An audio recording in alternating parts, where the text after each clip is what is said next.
Hello there, everybody, and welcome to Things We Said Today, a podcast in which we discuss all things Beatle, both their history and also what's currently in the news, and we'll be doing quite a bit of that in this session. I'm Al Sussman from Beatle Fan Magazine, and I'm joined by my cohorts, or most of them, Ken Michaels, who's many of you know as the host of a syndicated Beatles music show called Every Little Thing. Hey, Ken, how are you? I'm doing great, Al. Hi, everybody.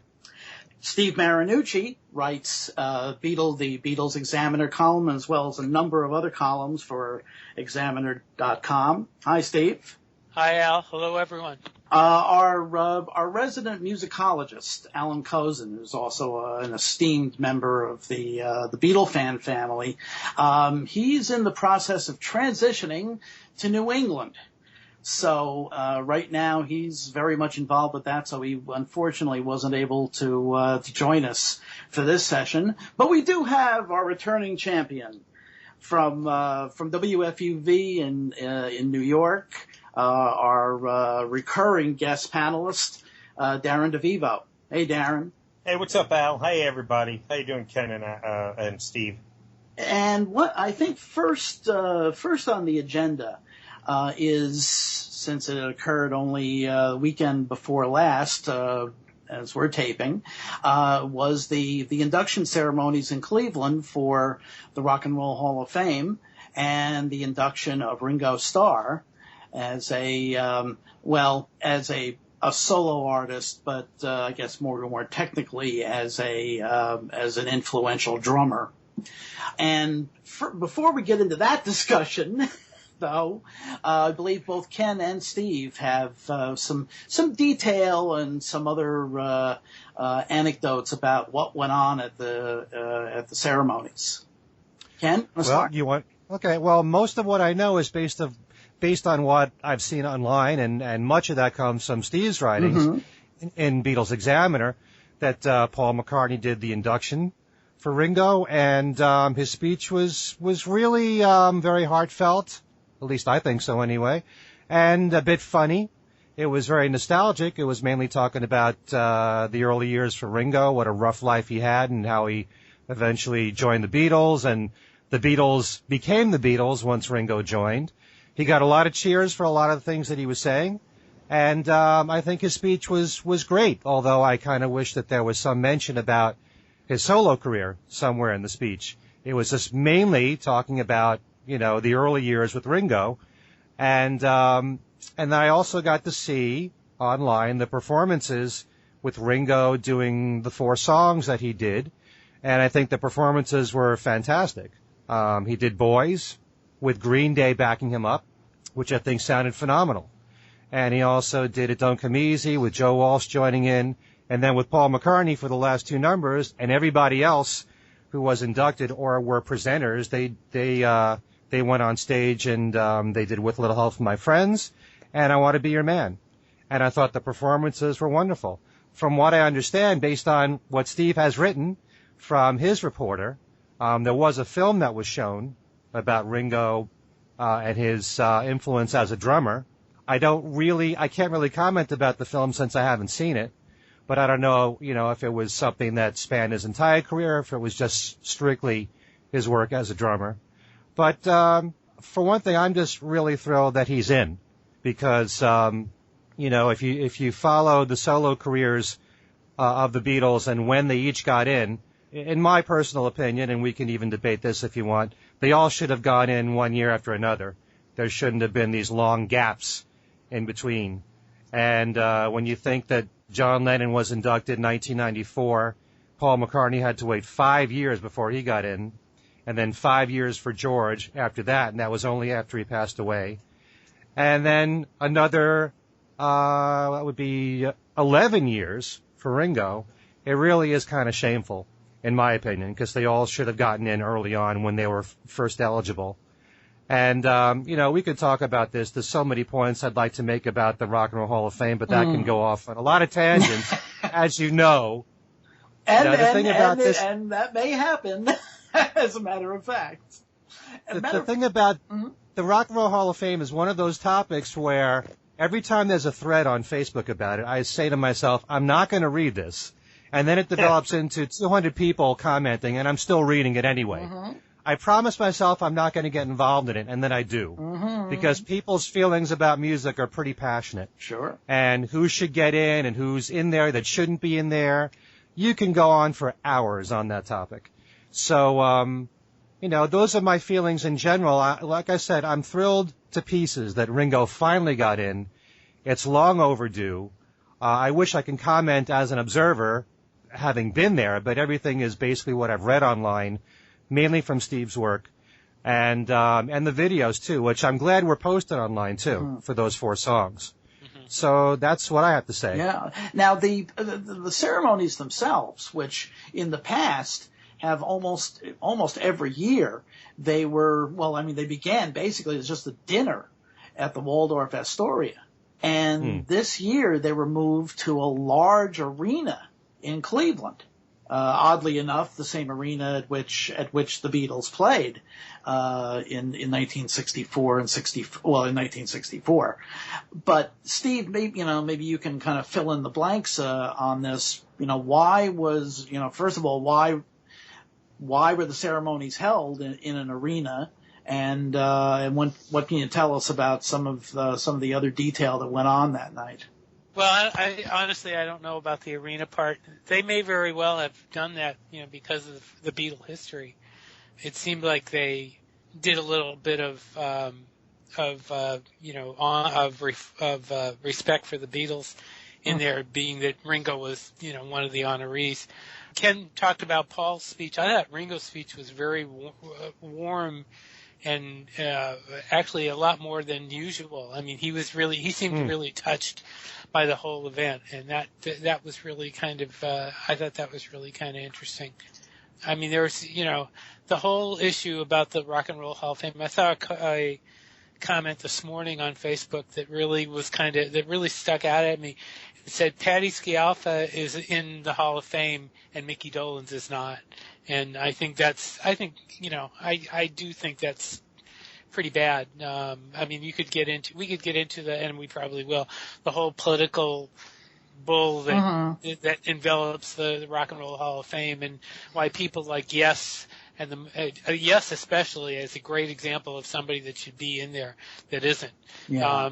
And the Moody Blues. Right. Well, let's save that for a few minutes. Anyway, how about as far as the ceremony itself goes, Ringo's speech was he talked about his history and as a performer, and people were saying he didn't mention his solo career. Well, that's not why he got inducted. He got inducted as a musician, and so we can go on about that. But anyway, that's basically save that debate for later, instead of just letting it rest at that. Yeah. Okay. All right. We'll save both of those debates. Okay. In fact, for a few minutes from now, one thing I wanted to ask about was that it was one of those kind of Beatles family reunions. Right. Yeah, everybody was there. I mean, Nancy was there, Olivia was there, Yoko was there, the whole kit and caboodle. Everybody, of course, Barbara was there. Her sister was there. I mean, everybody showed up. Danny was there. I don't remember if I saw a picture of Danny, but Danny was there. In fact, there was one picture, I guess, kind of a semi-official picture that was taken at the table with Nancy and Olivia and Barbara and her sister Marjorie, and of course the know-nothings in social media, of course, had to chime in with where was Yoko? I guess those women wouldn't want her sitting at a table with them. These idiots. Yeah, Yoko was indeed there, and also at the table, I guess for a while, was Jerry Lee Lewis, who is a big hero of mine, and he's really starting to look bad, and he's got some years on him. Yeah, and I'm really every time I see a picture of him or hear him lately, I kind of go, ooh, God, I'm waiting for the bad news. But it was good to see Jerry Lee there. very good to see Jerry Lee. So Steve, you mentioned that Danny was there, but I didn't hear about any of the other Beatles kids being there. I didn't either. Danny was, as far as I know, Danny was the only one I heard that was there. Were Ringo's kids there? I don't know. I would guess that they were, but the people that sent me a lot of the information would have noticed if they were there. Mm-hmm. They would have noticed, and they did not tell me. I could probably check into that. It's a little late now, but I mean, and find out for the future. But someone did mention the fact that Ringo in his speech didn't mention any of his kids, mm-hmm. including Zach. Yeah, I don't know. I don't know what that, Yeah. I don't know what the deal is. I would have thought they. Of course, then again, he apparently in the original speech, because he did come back and made a few other remarks, but in the first speech, he didn't even mention Barbara. Right. And That's right. And he came back and said, "Oops, I didn't mention Barbara." Right. So yeah, he got. He definitely, he had to cure that one, or God knows what would have happened. But anyway, there we go. Actually, I was a bit amazed at how lengthy Ringo's speech was mm-hmm. when I read the transcript. Mm-hmm. He had quite a lot to say there, so I was very impressed with that. Yeah. Right. In fact, there was that funny moment where at one point Paul kind of tapped his watch and Ringo said, No, I've got... people are up here is going blah blah blah and I've got stories to tell. Right. Yeah. So yeah, that was kind of funny. Now, Darren, yes, sir. Got to take the choke chain off of you because you were mentioning a little bit earlier that you have some problems with the fact that in effect. Ringo was given an award that used to be simply a Sideman Award. Right. And I guess here is where we open up at least one of the debates. Yes. That we're holding off on opening. Mm-hmm. I'm in total agreement with Ken and I don't even think it occurred to me how much time went by before Paul went in and then George went in. And I still feel, although I know some people that don't agree with me here, I still feel that Wings should go in as a band. But anyway, the fact that Ringo, who I've felt for years should have been inducted, was finally, I'm happy he's in, don't get me wrong, but the fact that he did not really get the ultimate, for lack of a better way of putting it, prize or mm-hmm. honor would be a better way of putting it, of being inducted into the Hall as a performer. Mm-hmm. I felt like when I heard that he was just going in as an influential musician, mm-hmm. my immediate response was, gee, thanks for the consolation prize. If I were Ringo, I would have said, you know what? Thanks for nothing. Because I have some, as we go along, some numbers to share about the commercial success that Ringo enjoyed as a solo artist. Mm-hmm. And I feel like it holds its own against some of the commercial fortunes of some of the people who went in this year, mm-hmm. and if not surpasses it. Mm-hmm. Couple that with the influence that he had, and Ringo should be in as a performer. Mm-hmm. So my immediate reaction was that Ringo was getting a consolation prize. I heard Lennon, or, as time went by, as the ceremony got closer and people were just saying Ringo's getting inducted into the Rock and Roll Hall of Fame, I was thinking that perhaps my mind was changing a bit because there's no more asterisk. I felt like there was an asterisk next mm-hmm. to it. I feel like there is now. Now that it happened and we saw the categories and I really looked closely at what was going on that night, that it's a shame that he's just not in as a performer. Because he deserves it. Well, Darren, I think maybe you should use the word artist instead of performer. No, I'm trying to remember what I saw on the Rock and Roll Hall of Fame website. The way they listed the candidates and the category that they were going in as. I know that Lou Reed they listed as performer. Right. Okay. And that's why I'm saying Ringo should have gone in at the highest level, which I'm assuming would be performer. Because he's got the influence but his commercial fortunes, while concentrated to the 1970s, there's nothing to sneeze at. Mm-hmm. Right. You know. Yeah. So that's why I'm using the performer word. It is kind of revealing the fact that that 15-minute film that was shown was almost exclusively about Ringo as a drummer, and really not, nothing about him as a performer, as an artist. Remember, he was inducted, the way it was announced, and I'm looking at the site anyway, but the way it was announced, he was inducted in the category, he was given the award for musical excellence. Right. That was what he was given. And it was funny to see some of the comments online from people saying, how come he didn't mention his solo career? You had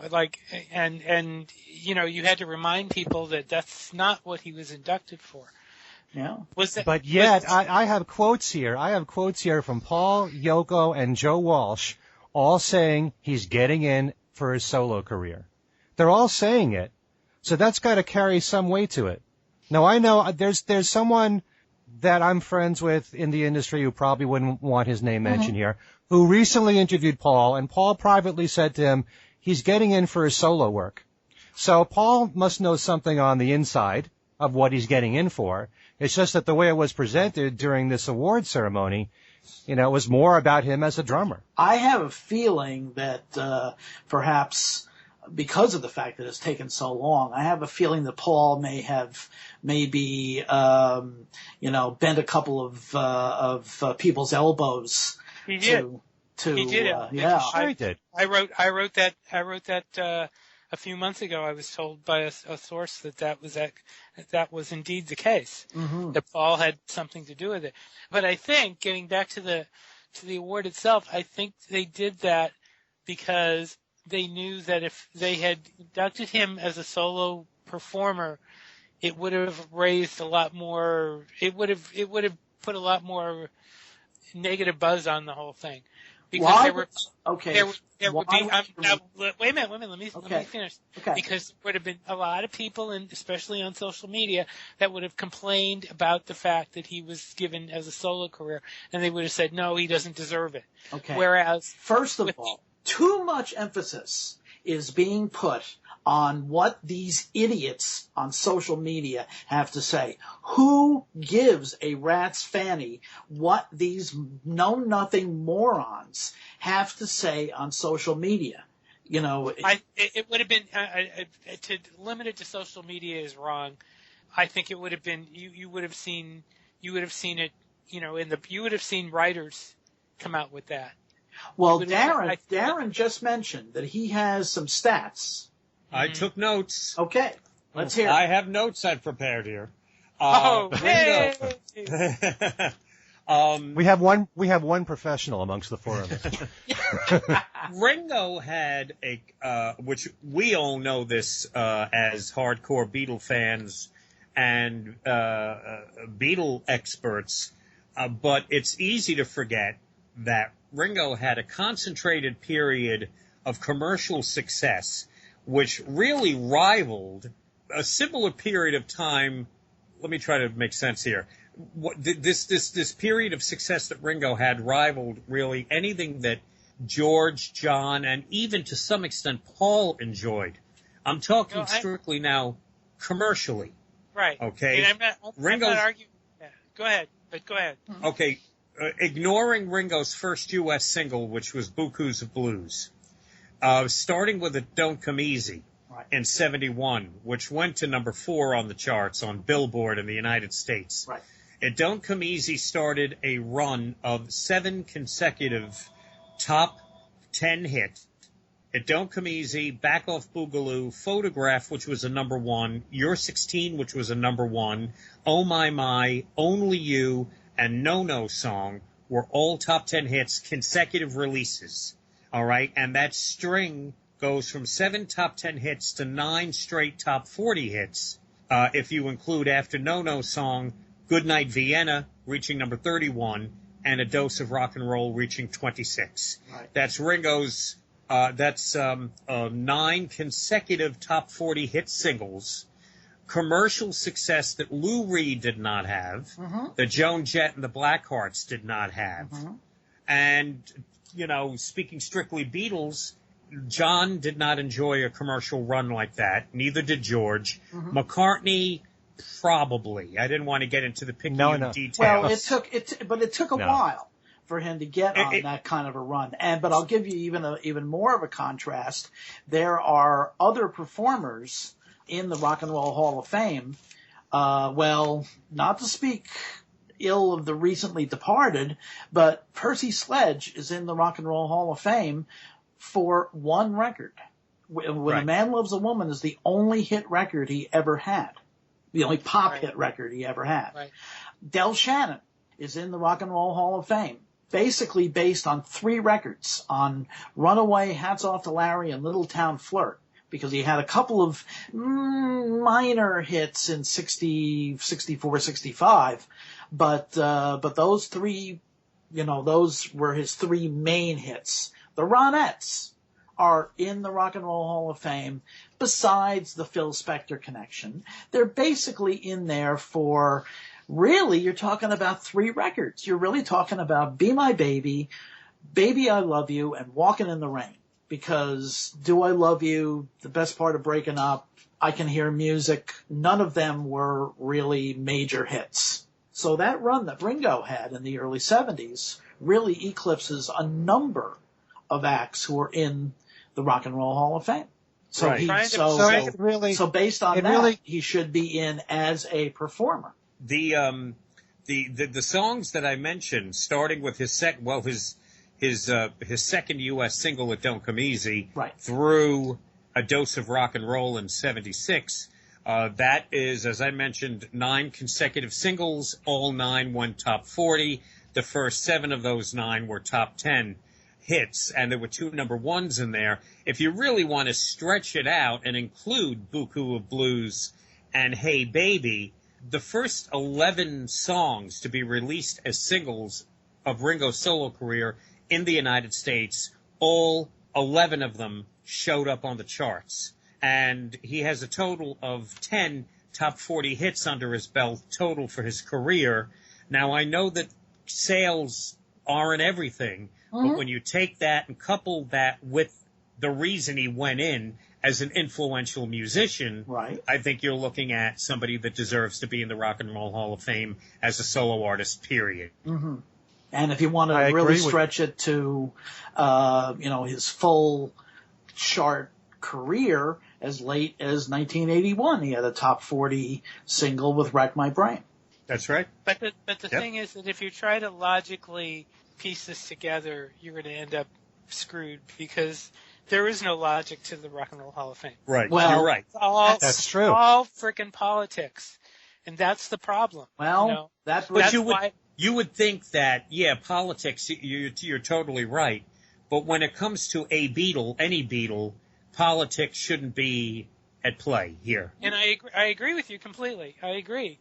But again, we're talking about the Rock and Roll Hall of Fame, and I don't want to even, I could go on a real rant and talk about, the guy that's ahead of it and all that. I'm not going to do that. I'm just about to. But I mean, there's so many mistakes, in there. It's just, the people that aren't in that should be, and the people that are getting excluded, aced out because, it's just crazy. And so, I'm glad Ringo is in. Let me ask you guys, if somebody walked up to you on the street and said, is Harry Nilsson in the Rock and Roll Hall of Fame? What would you say? I would say he isn't, but he deserves to be. Right. Okay. For some reason, I keep forgetting that fact. But this morning, while I was we're taping this on the day that tickets for Paul McCartney's concert at Philadelphia went on sale. While I was trying to get tickets, I happened on an article that actually is a year old that ran in, of all places, Rolling Stone, the publication headed by the man for whom the Rock and Roll Hall of Fame's nominating and election process seems to be very much a plaything, Jan Wenner, the publisher of Rolling Stone. there was a list of, I think, 22 acts who, at a year ago, because Joan Jett was in that list, were not yet in the Rock and Roll Hall of Fame. And Harry Nilsson was on that list. And remind me, because I keep thinking he's in. And the fact that he's not in is absolutely and there's a Beatle, it's obviously a Beatle connection there. So that's why I'm bringing it up. But the fact that Harry Nilsson is not in the Rock and Roll Hall of Fame is very nearly criminal. It's absolutely ridiculous. Can I add my 3 cents in? Please. There's so many ways you can go with this conversation, and so many times I've talked about this with my family and music fans. For one thing, I totally agree with what all of you are saying. Steve's point of view, Darren's point of view. If you've had a sizable number of hits, you should be in. But by the same token, there are artists in the Rock and Roll Hall of Fame who have had less hits who are in. Like you just said, Al, there are people who have had more hits than Ringo. A band like Chicago. Right. They're not in. Chicago has never even been nominated, let alone selected. They've never even been nominated. And many is the time, and I said this with Steve when we were doing our show together, that both progressive rock and heavy metal have been snubbed. Yes. With the Rock and Roll Hall of Fame. Very much. Certainly Genesis deserves to be in, but how could Yes not be in? Right. Especially their career started pretty much the same time. But one thing that's very important to bring up here, and this is where everybody can debate. We all have our own criteria as to why certain artists should be in. What if you're an artist that had one hit record, but you were a big influence? What if you're someone like Buddy Holly, who only had a few singles anyway? He died too young, but he had a huge influence. Obviously, he deserves to be in. At the same time, Buddy Holly is in. Well, of course. I'm saying he isn't. Sure. Okay, but you can't just go strictly by how many hits you have. No. Now, I remember, as someone who's a big chart buff here, a guy who listened to Casey Kasem every single week and wrote down the top 40 every single week, that before we had the top female hit makers of the Madonnas and Linda Ronstadts, there was someone named Connie Francis. Connie Francis had more singles and hits than any other female artist up until like the mid-'70s. Right. And she's not in. Right. And I was looking over the list here, and I would even make a case for Brian Wilson. Even though the Beach Boys are in, I think Brian Wilson deserves to be in. But that's, you can go. I personally believe that if you have a lot of hits, you should be in. But there are plenty of artists who have had more than Ringo that are not in. Right. So, and by the same token, the idea that Ringo gets in the same year as Green Day, hello? Yeah. Right. Ringo's solo career started in 1970. When did Green Day started? You have to have 25 years of making records to be eligible. But you're telling that's a slap in the face to itself. Oh yeah. In fact, I mean, I'm not saying Green Day doesn't deserve it, but why should he get in the same year as Green Day and Joan Jett? Right. Wait your turn. It makes no sense. Green Day's first album came out 25 years ago. Like, I think it was 25 years ago last week.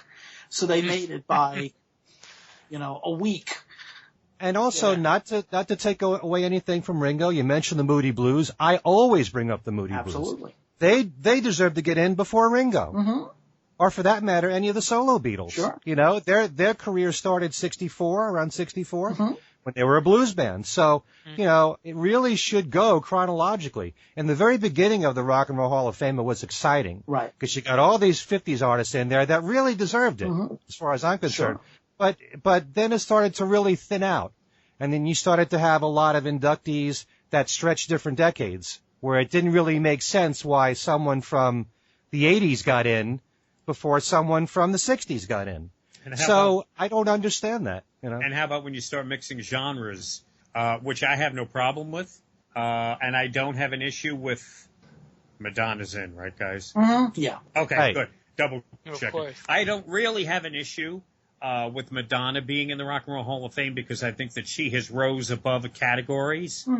But when you start seeing certain, rap or artists, hip hop artists and rap artists come to mind going in before Ringo, And those bands that we've just mentioned, Chicago has always been at the top of my list of the biggest snub period of the Rock and Roll Hall of Fame.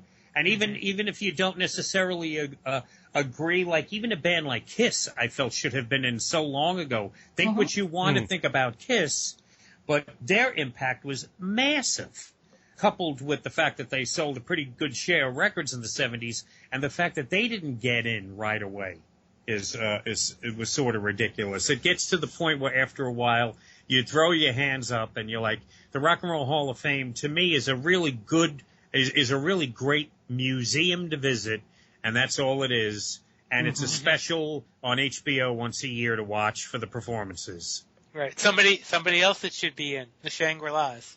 Well, the Shangri-Las are, again, they're kind of on that border, because I don't much like the Ronettes, they really did not have a lot of hits, and how much influence they had is debatable. Oh, I think they had a ton of influence. Mary Weiss, all those girls. I shouldn't call them girls, but they were very much an influence. They influenced guys, that's for sure. but they were very much, the style, very much very influential on the style back in the 60s their hit career was only it was less than 2 years. You're really talking, Remember Walking in the Sand, Leader of the Pack, Give 'Em a Great Big Kiss, Out in the Streets, and I Can Never Go Home Anymore. And by the end of 65, they were done. When you start opening up the Rock and Roll Hall of Fame to bands like Green Day, who were in on the first year of their eligibility, that's ridiculous. Right. I think the debate then starts. You can that really makes the argument for the Shangri-Las more of a.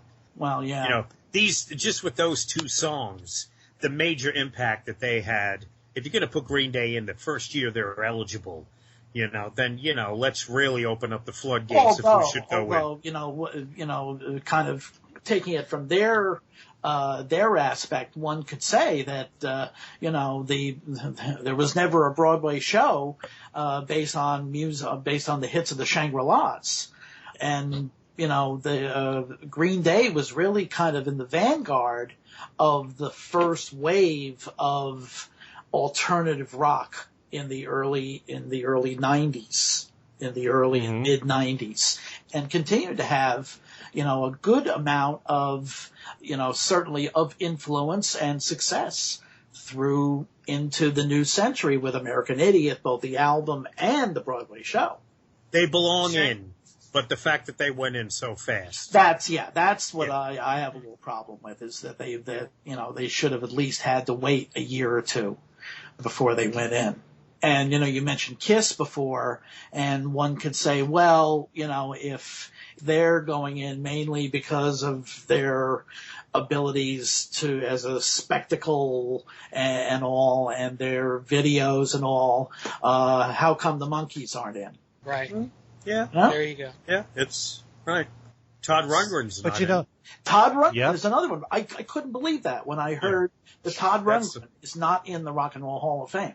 Mm-hmm. That's mind-boggling. That's absolutely mind-boggling. But again, Al, we keep bringing up this issue of hits. I mean, Todd Rundgren, to me, is one of the most brilliant artists. I'm a big fan of his.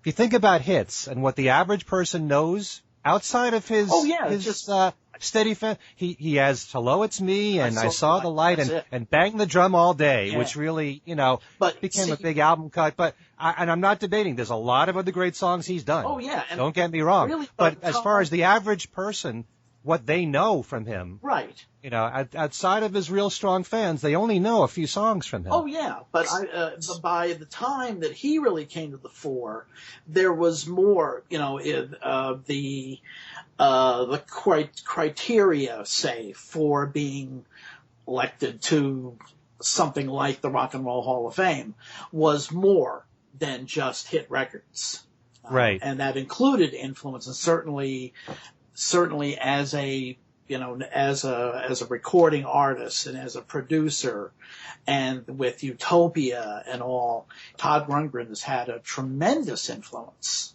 Mm-hmm. So I think he's an artist who certainly deserves to be in. Let me ask you guys one question here, okay? I'm going to throw one act from the 60s that had a lot of hits who are not in the Rock and Roll Hall of Fame. Right. And you tell me if you think they deserve it, because if you do, it's really strictly because of the hits. Mm-hmm. All right? Herman's Hermits. They actually should be in.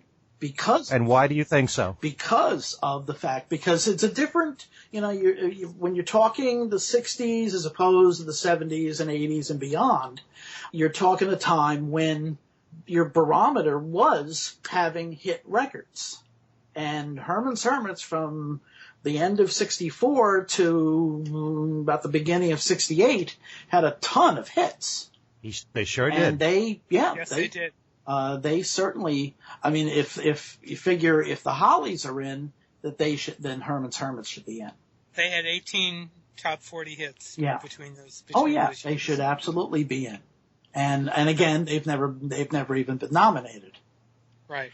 But what's more important, having hits or being an influence? And here's a very difficult question to answer.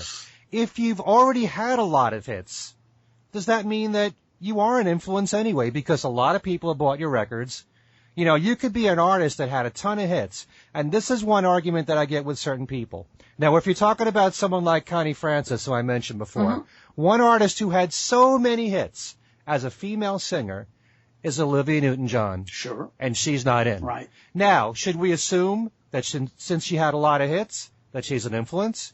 I would say Linda Ronstadt was an influence. Oh, I don't know if Olivia was, but should we assume if you've had a lot of commercial success that you therefore have to be somewhat influential by the very nature that you've sold a lot of records? I think to an extent, yeah.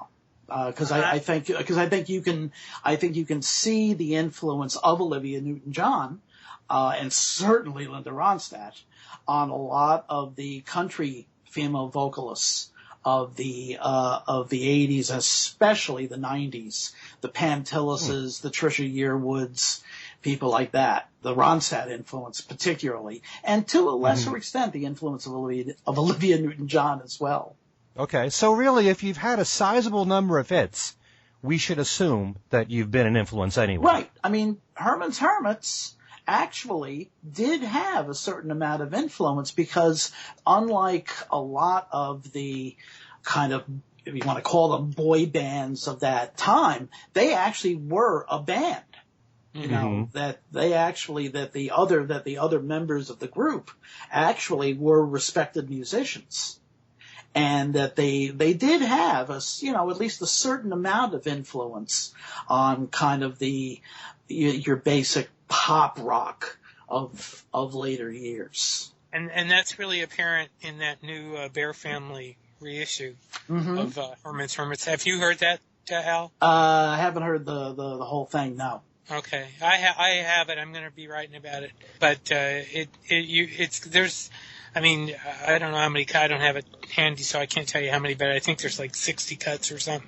There's a lot of deep cuts in there, and they had some quality stuff that that you would not know about. Sure. Especially in the lousy mixes, on those original albums. Those albums were mixed horribly. Yeah. And these sound much better.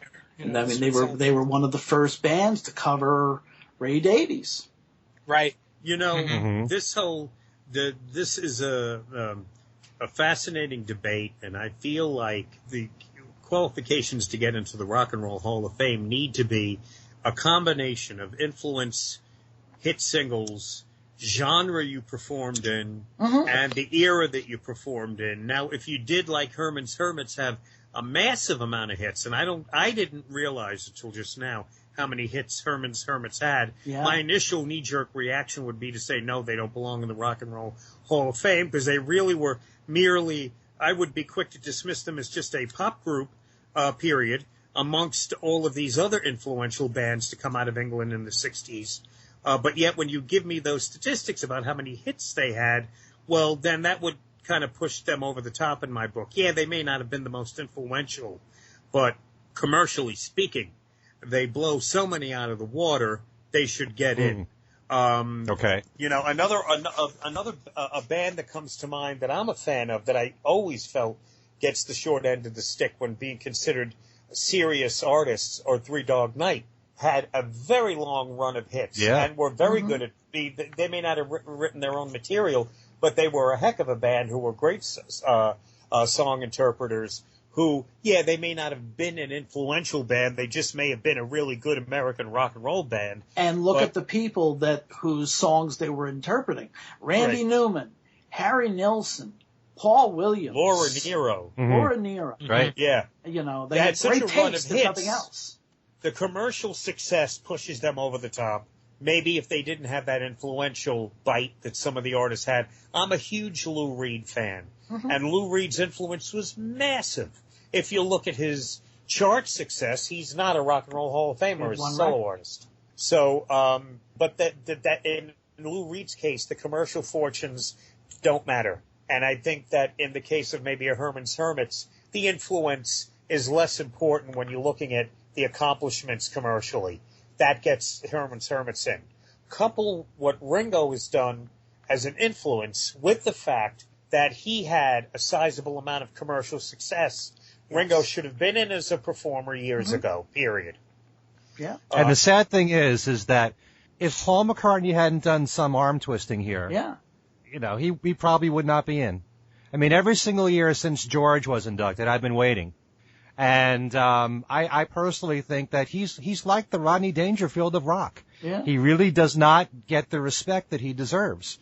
I think over time, more and more people are recognizing his great contributions as a drummer, but not enough attention is given to those sizable hits that he had in the 70s. And, you know, we live in a time when sometimes you hear that phrase of whether certain music has aged well, which is something I know that Al likes to use quite a lot. But of those 7 top 10 hits that Ringo has had, there are 2 songs that still get very good airplay, which I would consider to be bona fide classics. And they would be It Don't Come Easy and Photograph. I think those are 2 great, really great songs. Absolutely. And I think that he deserves credit for that, plus the other top 10s that he had. Plus, as a performer, he's been a legitimate, you know, touring act for the last 25, 26 years, selling out almost every show he's done, plus the performing with the Beatles too. So you add all that together, and it's pretty amazing. He really, you know, if he was getting in as a Beatle, he's already been in there already. He's getting in as Ringo Starr, which to me means as a solo artist. And Paul has said he's in as a solo artist. Yoko has said it. Joe Walsh has said it. So that's how he's getting in, although the award itself was for musical excellence, which I believe, correct me if I'm wrong here, didn't that all start because the E Street Band didn't get in? Well, no, this was the award that Ringo was given is a different one, which used to be the Sideman Award, with the one they would give to Al Jackson from Booker T and the MGs, or other what they perceived as sidemen who weren't really performers as such. You know, and then what they did was they upgraded that to musical excellence. Is this the first year of that category? Renamed category? I think it was a couple of years ago that they upgraded the Sideman thing. In fact, actually, you know, now that I think of it, that may be the. In fact, I think the year that they upgraded it, that was the year that not the E Street Band, but the Bob Seger, the Silver Bullet Band, the year that they got in, which was the obvious hint that soon the E Street Band would be inducted. So it's what used to be a Sideman Award. So at least technically it's still, he's not in as a performer. And of course, again, the know-nothings in social media continue with all this nonsense about, oh, he's the luckiest man on earth. Pete Best was a better drummer. These are these morons who basically all they know about Ringo is the Beatle cartoons and Yellow Submarine, and that's it. That's all they know. And so they do all of this haranguing about he was just a hanger-on. He's lucky. Pete Best was a better drummer. Stuart Sutcliffe should have been in the band, and all this nonsense. And unfortunately, there are people that pay attention to this nonsense instead of basically letting these people know what idiots they are. But see, the thing is, I was just going to say to continue to try and justify this whole mess, which is what the Rock and Roll Hall of Fame is really kind of crazy because it really doesn't mean anything. Well, what they need to do is have some specific, like for instance, as Darren well knows, the Baseball Hall of Fame. There are certain standards where if you get 3,000 hits, unless there's a suspicion that half of those hits were fueled by outside substances. If you get 3,000 hits, you're pretty much a lock for the Baseball Hall of Fame. If you get 500 home runs, if you win, if you're a pitcher and you win 300 games, you're a lock. Now, it should be the same. There should be a separation between what you might call the AM hit records era and the FM era of hits and influence. But there should be standards that if you get a certain number, especially if you're, say, it's a 60s act, if you had a certain number of hit records, you should be in. And get Jan Wenner out of the selection. Oh yeah, absolutely, because he really, he was the man who was caught with his hand in the ballot box the year that the Dave Clark Five should have gone in, and he manipulated the votes so that one of the early rap acts, Grandmaster Flash, got in, and unfortunately, it ensured that the following year, the Dave Clark Five would go in just, under the embarrassment of that scandal alone. Unfortunately, by the time that happened, 2 members of the group had died. Dennis Payton and Mike Smith, and Mike Smith passed away just a matter of weeks before the group was inducted. Right. And, that was tragic. Yeah. So absolutely, Jan Wenner should be ousted from that position. But unfortunately, there's so much politics involved in the way the business, in the way the record business operates. There always has been, but also in the way the Rock and Roll Hall of Fame, it operates. I mean, there's a mid 70s studio group that was produced by Bernard Edwards and Nile Rodgers called Chic, who had a certain number of hits during the disco era. They had been nominated. They've never actually been elected, but they have been nominated every year for I don't know how many years. And the only thing I can attribute that to is that it must, because they recorded for one of the Atlantic subsidiaries, is that Ahmet Ertegun, who was another one of the architects of the Rock and Roll Hall of Fame, it must be in his will that they be nominated every year. That's the only reason. Because, if you want to put Nile Rodgers and Bernard Edwards in as an influence because they were great songwriters and great producers, fine. But this was a studio group, and what they're doing, being nominated every single year, is just beyond suspicious. So it really is a sham. But they're Wenner's in the Rock and Roll Hall of Fame. Oh yeah, and if you look at he has founded Rolling Stone magazine, but there were a lot of other rock and roll magazines, big rock and roll magazines out there. Bomp, I don't know if you guys are familiar with Bomp. Greg Shaw. Sure. Greg Shaw. That was a superb magazine. Mm-hmm. That was a fantastic magazine. You'll never see Greg Shaw in the Rock and Roll Hall of Fame. No. Yeah. Crawdaddy. That's just one. Crawdaddy. Crawdaddy. I don't know if Paul Williams. Paul Williams is dead. I think he's passed on it. Yeah, he has, and I'm not sure if they put him in the the non-performer wing or not. I'd have to check. But yeah, the fact that Jan Wenner is in there, that shows you just how corrupt the whole system is there. And mm-hmm. Something else I want to bring up. We were talking about how progressive rock and heavy metal has been snubbed. I think the artists who are more poppier and lighter yes. when it comes to music, they're also frowned Absolutely. upon. ABBA. Yeah. ABBA was the biggest group in the world in the 70s. And yet they're looked on as this lightweight pop band that, grandmothers from Wisconsin boogie to at, when they go see Mamma Mia on Broadway. And would you know, Al, off the top of your head? I was just thinking about Petula Clark. Is she in? No, I don't think so. Okay, no, so I don't think so. And she's another one who she had a ton between 64 and the end of 64 and let's say somewhere in 68. She had a slew of hits.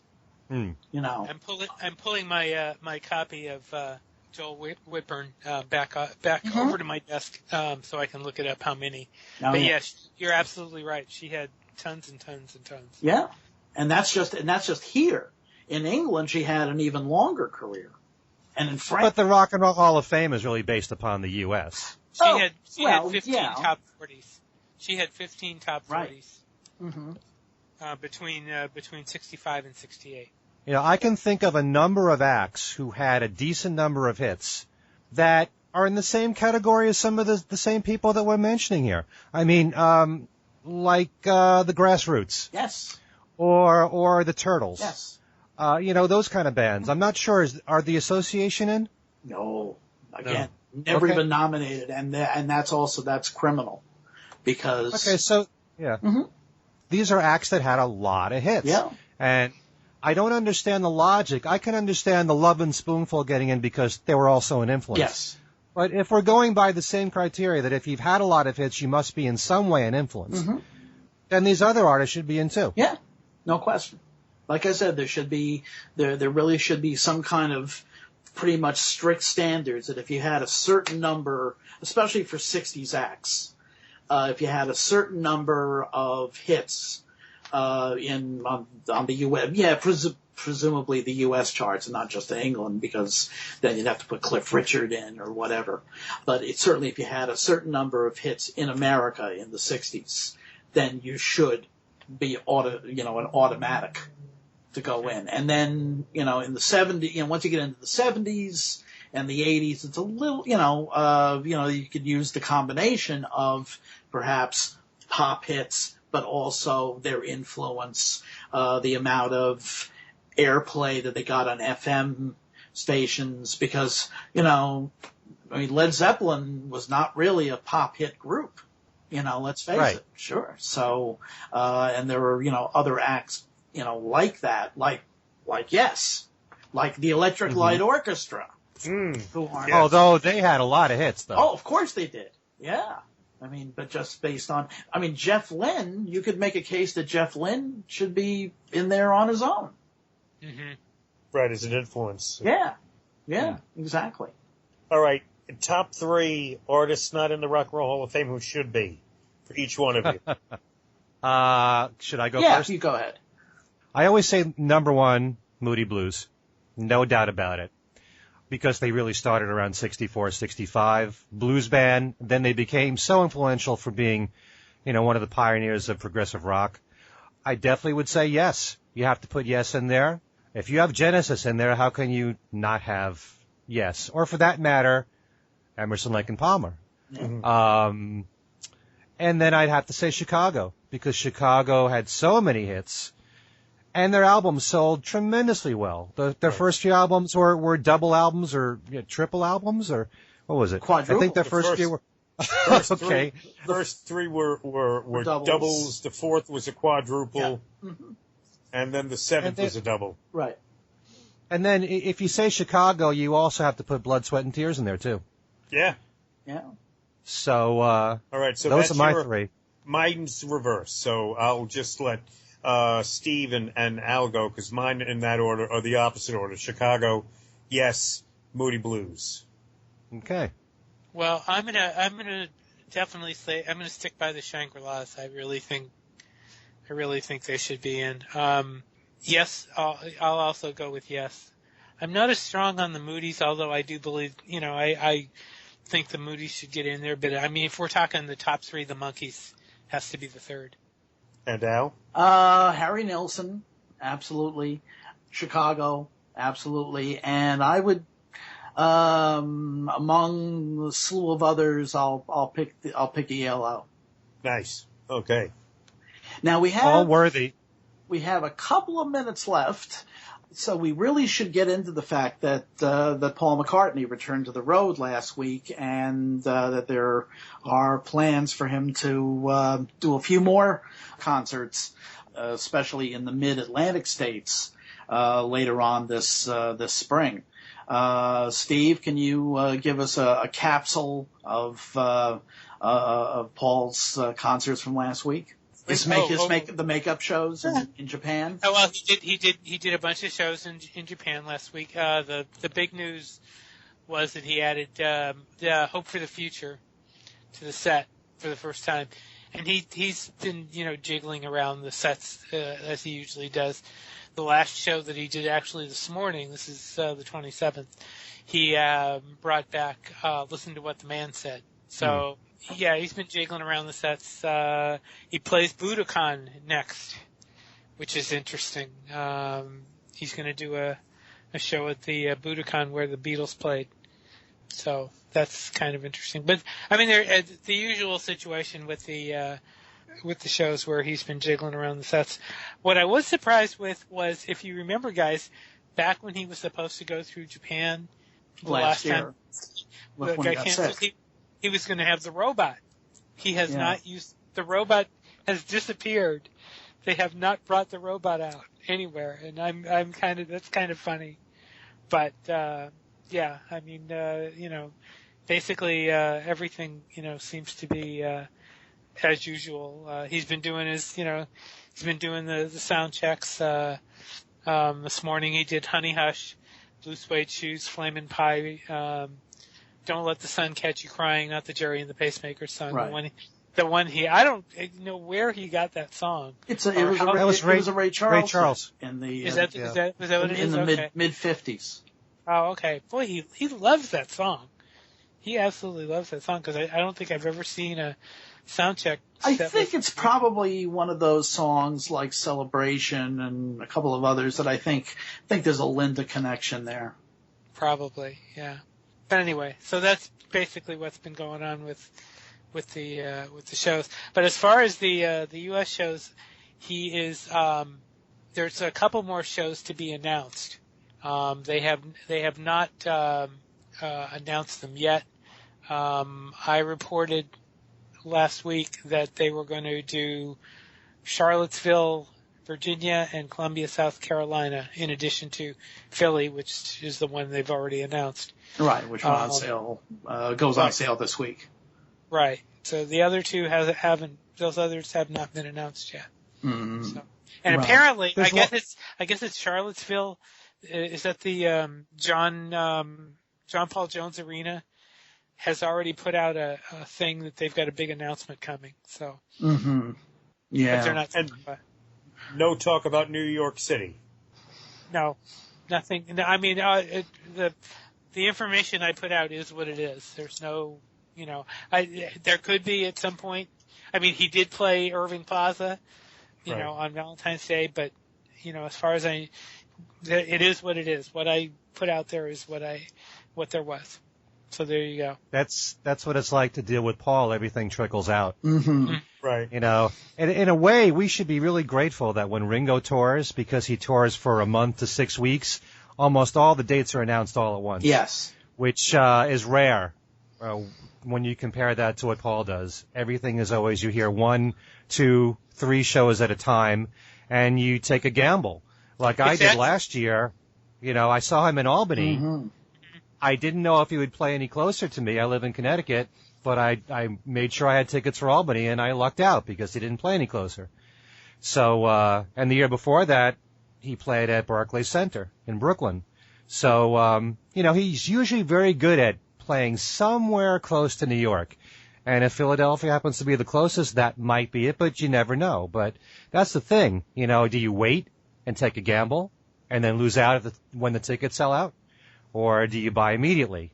And that's part of the problem in getting tickets for Paul. Mm-hmm. There is one song I want to bring up in the set list because not a big shock to any of us, but he's doing Can't Buy Me Love, or at least he did that in the first show. And Can't Buy Me Love is not a song that's been part of his regular set list. Mm-hmm. He did it in 89-90.